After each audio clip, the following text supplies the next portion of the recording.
जी नमस्कार। जी नमस्कार।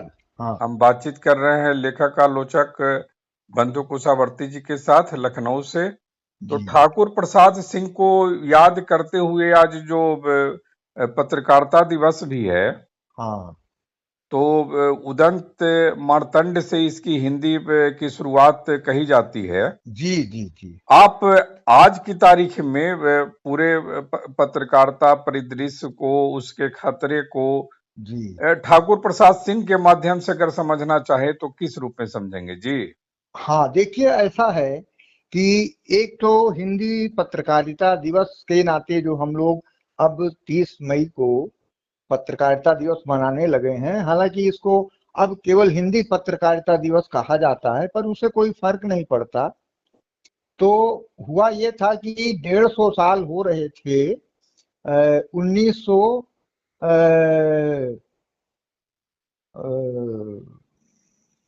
उन्नीस सौ। 75 में। जी। हाँ, तो ठाकुर प्रसाद सिंह क्योंकि सूचना विभाग में उस समय नारायण दत्त तिवारी मुख्यमंत्री के उप सचिव थे, बाकी वो सूचना विभाग में रहे हैं। तो वो पढ़ते लिखते रहते थे और मूल रूप से वो विद्यार्थी जीवन से आज में पत्रकारिता करते हुए आगे बढ़े थे। तो उन्हें लगा कि भाई ये जो इसके संपादक मुद्रक थे पंडित जुगल किशोर शुक्ल, ये मूलतः कानपुर के रहने वाले थे माना जाता है, और यहाँ से कलकत्ता गए थे अपने काम धाम के सिलसिले में। तो वहां शायद कचहरी में ये किसी रूप में नौकरी कर रहे थे, और तब सरकारी लोग भी अखबार निकाल सकते थे। ये इसलिए पता चलता है कि जुगल किशोर सरकारी नौकरी में रहते हुए उदंत मार्तंड निकालने के लिए मतलब उनको अवसर मिला। तो 30 मई 1826 को उन्होंने जो अखबार निकाला, उसकी 1975 में 150 साल पूरे हो रहे थे। तो ठाकुर प्रसाद सिंह ने क्योंकि पढ़ते लिखते रहते थे, तो उन्होंने नारायण दत्त तिवारी से कहा कि देखिए, एक हमारे उत्तर प्रदेश का शख्स जो है कलकत्ते गया और वहां से उन्होंने हिंदी का पहला अखबार निकाला, तो हम लोगों का दायित्व बनता है कि हम उनको उनके अखबार के नाते और हिंदी पत्रकारिता के नाते याद करें।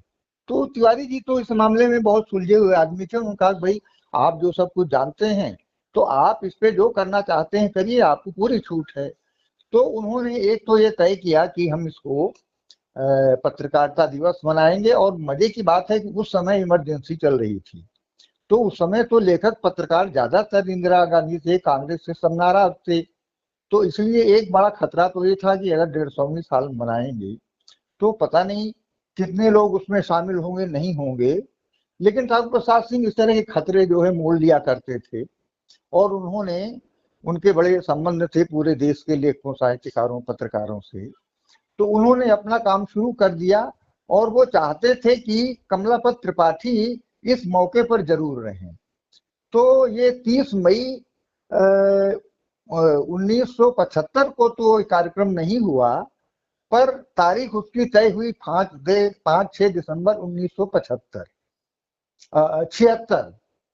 तो इस नाते उन्होंने अपनी सारी तैयारी की, और उसमें 2 दिन का पत्रकारिता समारोह उन्होंने उदंत मार्तंड की 150वीं जब वर्षगांठ पर मनाया।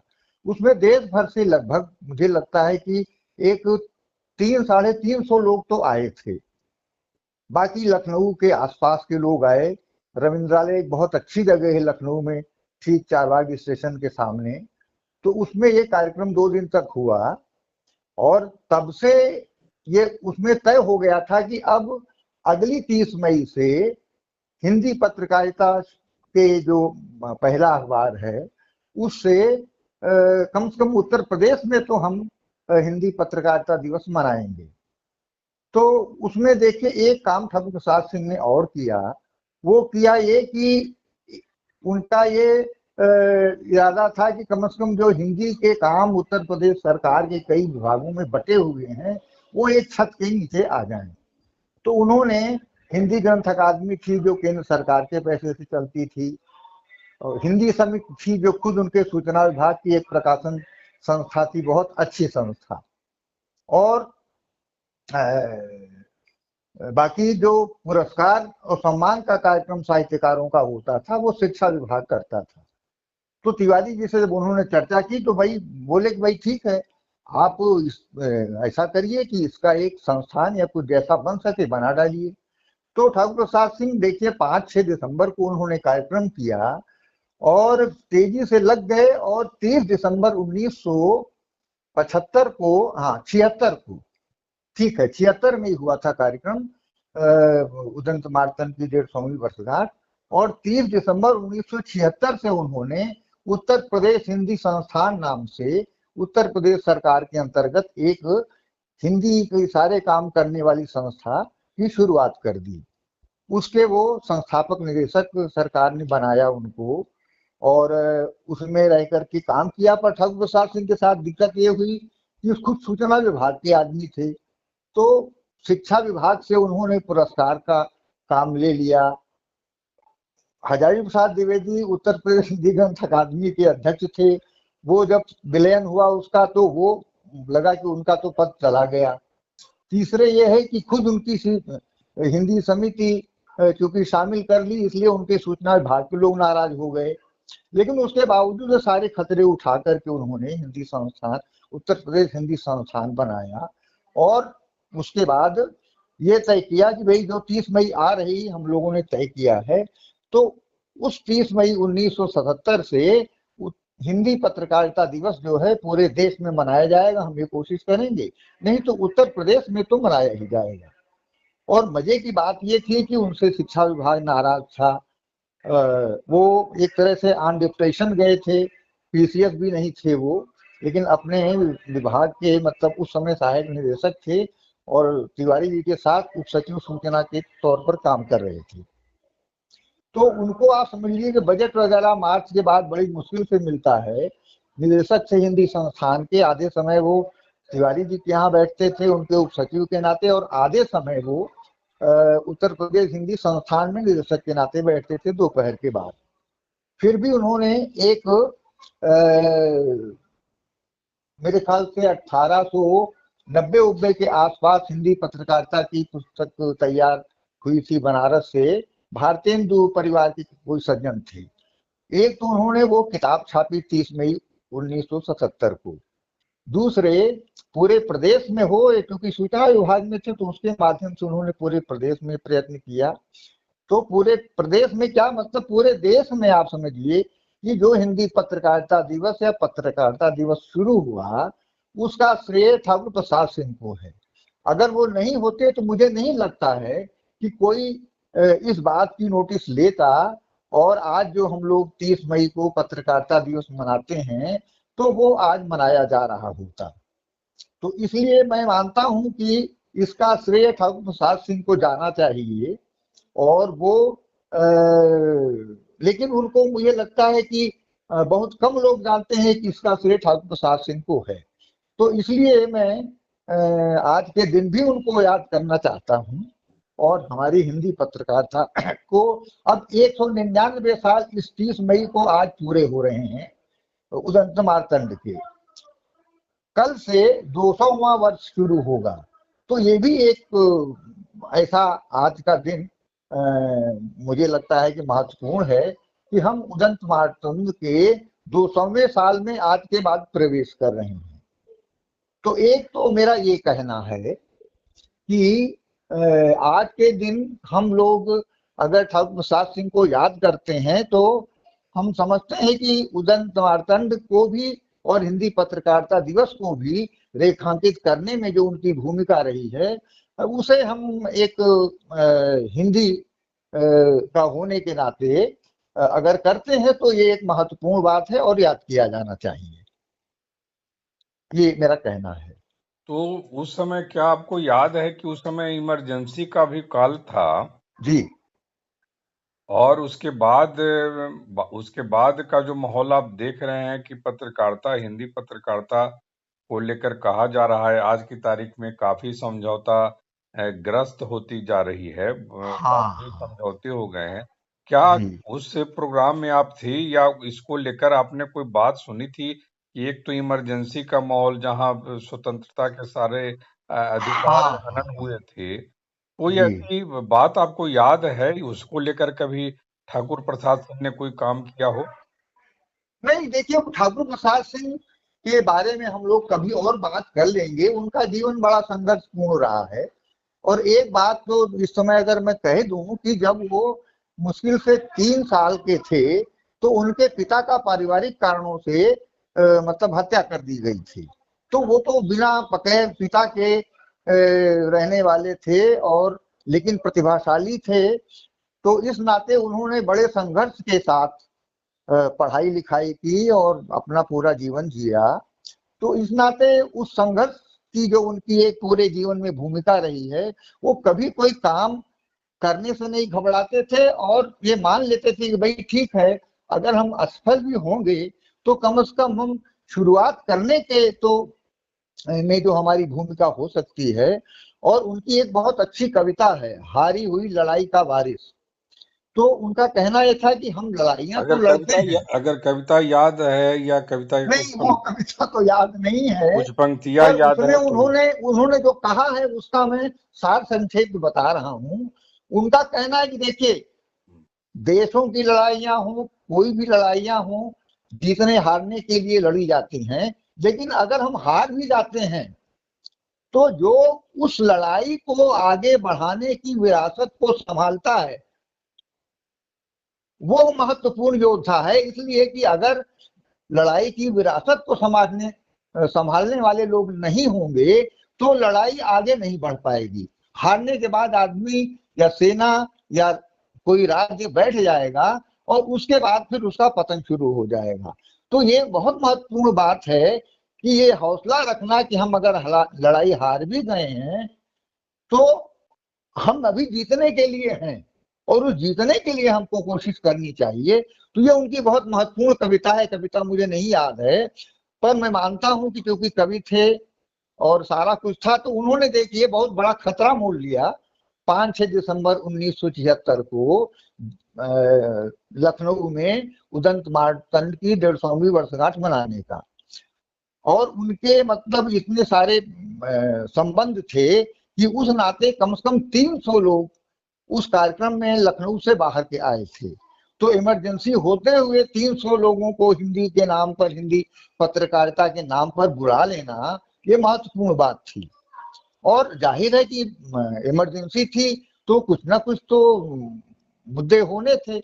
तो उसमें मुझे ध्यान पड़ता है, आज के बाद में संपादक हुए हैं और वो बनारस के थे, ठाकुर प्रसाद सिंह भी बनारस के थे, राजनाथ सिंह। तो उन्होंने अपने कुछ ग्रुप को लेकर के कार्यक्रम के बीच में थोड़ा विवाद खड़ा किया कि साहब ये इमरजेंसी लगी है और इंदिरा गांधी ने बिल्कुल पत्रकारों को और पत्रकारिता का एकदम से हौसला गिरा दिया है। लेकिन वो इस तरह के विरोधों को मतलब छात्र जीवन से झेलते रहे। तो उनका भाई ठीक है, इंदिरा गांधी ने जो भी किया है, हम जो आप कह रहे हैं मैं सरकारी नौकरी में होते हुए भी उसके साथ हूं, लेकिन जो जुगल किशोर जी ने 150 साल पहले शुरू किया उसको हम इंदिरा गांधी की इमरजेंसी के नाते भूल जाए, न मनाएं, तो हम समझते हैं कि हम कृतज्ञ होंगे। ये बात उन्होंने पूरे मन से और जोरदार शब्दों में कही। तो बहरहाल जो विरोध था कुछ लोगों का कि साहब कुछ ना कुछ इसमें विरोधी स्वर उठना चाहिए, तो उसका ये मौका देते थे इस मायने में कि खुद पत्रकार रहे वो छात्र जीवन से। और उसके बाद वो विरोध जो है वहां तिरोहित हो गया। और दोनों दिन का जो समारोह हुआ तो वो बहुत सफल रहा, इस मायने में कि इमरजेंसी में इतने सारे लोगों को, बुद्धिजीवियों को, पत्रकारों को इकट्ठा करना वो और किसी के लिए इतना संभव नहीं था। तो एक तो ये था। उसमें हमारे यहाँ सुल्तानपुर के राज खन्ना है, उन्होंने अभी आज भी उन्होंने पोस्ट लिखी है, इसके पहले भी लिखी, वो भी उसमें मौजूद रहे। तो जितने लोग भी उस कार्यक्रम में मौजूद रहे, देखिए मैं नाम गिनाऊं अगर तो मनोहर श्याम जोशी साप्ताहिक हिंदुस्तान के संपादक थे, नंदन उस समय शायद दिनमान और सारिका दोनों के संपादक थे, और पटना से पारिजात प्रकाशन वाले में नाम भूल रहा हूँ, सिंह साहब थे, वो थे। तो मतलब इस तरह से आप समझिए अगर उस समय 250-300 लोगों को इमरजेंसी में बुद्धिजीवियों को, पत्रकारों को, लेखकों को कोई आदमी जुटा लेता है एक हिंदी के अखबार की 150वीं वर्षगांठ के लिए, तो ये मामूली बात नहीं है। और मुझे लगता है कि ठाकुर प्रसाद सिंह जैसा मतलब साहसिक और दिलेर आदमी ही कर सकता था ये। तो मतलब सारे जो विरोध की जो थोड़ी उसमें बीच में कुछ हुई, तो उन्होंने उसका अवसर दिया लोगों को। ये नहीं कि भाई वो सरकारी नौकरी में है, इमरजेंसी में है तो पुलिस को बुला लें और उसके बाद यही कोई विरोध न कर पाए, ये बिल्कुल नहीं किया उन्होंने। तो ये तो मतलब जो उनकी उदारता कह लीजिए आप, या एक समझदारी कह लीजिए, या स्वयं पत्रकार जीवन जीते रहने के नाते उन्हें लगा कि भाई हमारी विरोधी आवाज जो है उसको स्वर मिलना चाहिए, तो उस स्वर को उन्होंने उस कार्यक्रम में उठने दिया, जहां कम से कम वो 700 लोगों के बैठने की जगह है और ठीक चारबाग के सामने है, जहां पर कि कोई कार्यक्रम होना बड़े महत्वपूर्ण बात होती है। तो उसके बाद कोई इस तरह का विरोध का स्वर नहीं उठा और कार्यक्रम दोनों दिन का बहुत सफल रहा। और उसी का नतीजा है कि तब से, यानी 30 मई 1977 से पूरे देश में आज के दिन जो पहले पत्रकारिता दिवस मात्र कहा जाता था और उसको अगर हिंदी नाम जोड़ करके सीमित कर दिया गया है, तो वो उसके मनाने का, उसका प्रवर्तन ठाकुर प्रसाद सिंह ने किया उदंत मार्तंड की 150वीं वर्षगांठ मना करके।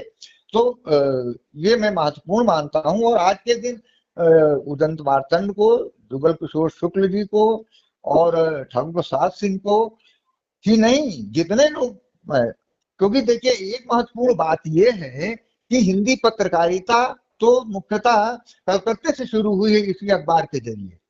उसके पहले जो अखबार कलकत्ते से निकल रहे थे वो या तो बंगला में थे या अंग्रेजी में थे, या ये द्विभाषी या त्रिभाषी हुआ करते थे। जैसे दिग्दर्शन एक अखबार था,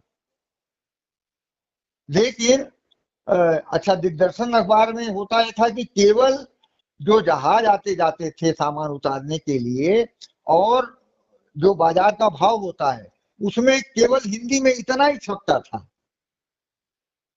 बाकी तो मतलब जो द्विभाषी त्रिभाषी पत्र थे, हिंदी उर्दू अंग्रेजी तीनों होते थे, या उर्दू हिंदी होते थे, या अंग्रेजी उर्दू होते थे। तो ये तो हिंदी शामिल तो थी उसमें। केवल हिंदी का पहला अखबार जो निकला, हालांकि ये करीब 1.5 साल ही निकला है, दिसंबर 27 में इसका आखिरी अंक निकला है उदंत मार्तंड का। तो कलकत्ते जैसी हिंदी भाषी जगह से जा करके उस समय कोई उत्तर प्रदेश का या किसी हिंदी प्रदेश का मान लीजिए अगर हिंदी अखबार निकालता है, तो उसने भी बहुत साहस का काम किया। और दूसरी बात बताऊं मैं कि देखिए, मैंने अभी उल्लेख किया कि इसके पहले उदंत मार्तंड को से पहले बनारस अखबार को हिंदी का पहला अखबार माना जाता था, हालांकि वो बहुत बाद में निकला था। और इसका सबसे पहले उल्लेख जो मिलता है वो राम रतन भटनागर, लखनऊ विश्वविद्यालय से, जिन्होंने अंग्रेजी में पत्रकारिता पर शोध लिखा था। तो सबसे पहले उन्होंने इस बात को चिन्हित रेखांकित किया कि हिंदी का पहला अखबार उदंत मार्तंड कलकत्ता से निकला। उसके बाद सबसे पहले पत्रकारिता की किताबों में कृष्ण बिहारी मिश्र कलकत्ते के, उन्होंने जो हिंदी पत्रकारिता पर शोध किया और मुख्यतः कलकत्ता केंद्रित शोध रहा उनका, उसमें उन्होंने रेखांकित किया कि हिंदी का पहला अखबार इसी कलकत्ते से 30 मई 1826 को निकला है। वरना तो लोग मतलब बनारस अखबार को भी उस तरह नहीं जानते थे कि साहब हिंदी का पहला अखबार है और किस तारीख को निकला है। तो इसलिए हम राम रतन भटनागर को भी अगर याद करें, कृष्ण बिहारी मिश्र को भी याद करें, तो शायद इस दिन की और भी सार्थकता बढ़ जाएगी। इसके साथ आपको भी हिंदी पत्रकारिता दिवस की शुभकामनाएं, और तमाम उन श्रोताओं, पाठकों, लेखकों और जो हिंदी पत्रकार हैं उनका जो योगदान है, सभी को शुभकामनाएं। हाँ, अंत में आप हमारी भी कुछ कहना सबको चाहते हैं? शुभकामनाएं। और मैं चाहता हूँ ये कि भाई कम से कम जो पत्रकार, अभी देखिए मैं इस समय सहारनपुर में हूँ, मेरे एक मित्र यहाँ है, वो एक पत्रिका निकालते हैं, पहले अखबार के संपादक भी रहे। मैंने उनसे कल चर्चा की कि भाई कल 30 मई है, तो बोले यहाँ तो पत्रकार सब 3-4 उसमें खेमे में बटे हुए हैं, कैसे लोग करेंगे नहीं करेंगे। तो मुझे थोड़ा मायूसी हुई। लेकिन अब मायूसी अपनी जगह है, और पत्रकारिता की स्थिति देखिए, आपने सवाल किया था, तो पत्रकारिता की स्थिति तो बहुत खराब हो गई है, खास करके पिछले 14-15 वर्षों में। और इसको खराब करने का श्रेय मुख्य रूप से या तो बड़े पूंजीपति अखबारों को है, और या इलेक्ट्रॉनिक मीडिया को है। तो अब उसके लिए हम कोई बहुत ज्यादा कहें, उस कहने का मतलब नहीं है। लेकिन आज के दिन हम उदंत मार्तंड के 199 साल को, जुगल किशोर शुक्ल को, ठाकुर प्रसाद सिंह को, रामरतन भटनागर को, कृष्ण बिहारी शुक्ल को, और पूरी पत्रकारिता जमात जिसने आजादी की लड़ाई में अखबारों के जरिए बड़ा योगदान दिया, तो उसको हम याद करते हैं। और ये चाहते हैं कि हिंदी के पत्रकार खास तौर से कोशिश करें कि भाई हिंदी की पत्रकारिता की जो परंपरा रही है वो बची रहे और आगे बढ़े। बस इन बातचीत बातों के के लिए साथ आपका बहुत बहुत आभार। नमस्कार।